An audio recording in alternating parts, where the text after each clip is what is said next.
Hey everybody, I am Matt Hill with Knight Energy Services. I'm so honored to be here today for the Crude Life as a correspondent at NAPE in Houston, Texas. And my first victim slash guest and speaker here at NAPE today is, well, I'm just going to let you introduce yourself.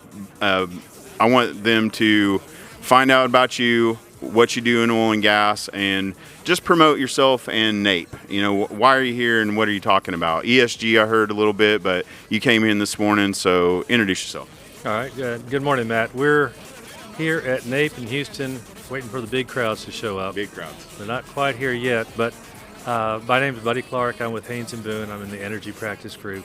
It's a law firm, and we have offices around Texas as well as Colorado, DC, New York. So it's a pretty large law firm. We have very good oil and gas practice and then overall energy practice with renewables and electricity.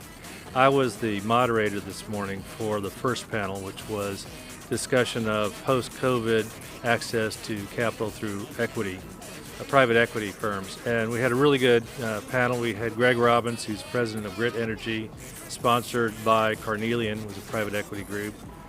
We had Chuck Yates, who has years of experience in the private equity field, formerly with Kane Anderson. We saw Chuck, yep. Yep, and one of my partners, Mike Freeman, who does a lot of private equity work with a lot of shops out of Dallas. So the conversation was basically, it's a new world we're in.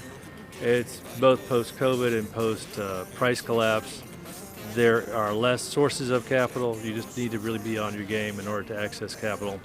And I think Chuck's comment was, don't give up. It's tenacity that's going to win the day, not necessarily the smartest or best looking management team, but just sticking to it. The old basics of hard work. Yeah. Do you think that money is, I mean, with oil prices the way they are, I mean, money is flooding back into our industry like we haven't seen in a while. So do you think investors are, they're not shy anymore? No, I'm not sure. I'm not sure really the money's flooding back. I mean, that was part of the discussion at the on the panel.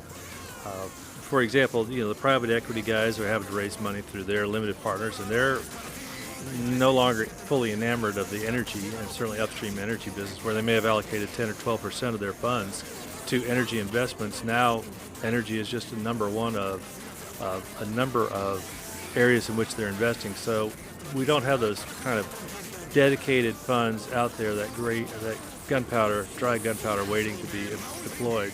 And then we also discussed on the panel that the commercial banks are drawing back from their more aggressive approach to lending to the upstream energy industry. A number of banks have even just pulled up stakes and left the area. Physically, some of the foreign banks have left Houston. So it's a time of rebuilding, I think, for both private equity and bank debt, and that's why I'm saying you just can't give up on the first no that you get. You have to be really have a lot of tenacity and keep going after it if you want to raise capital for a deal.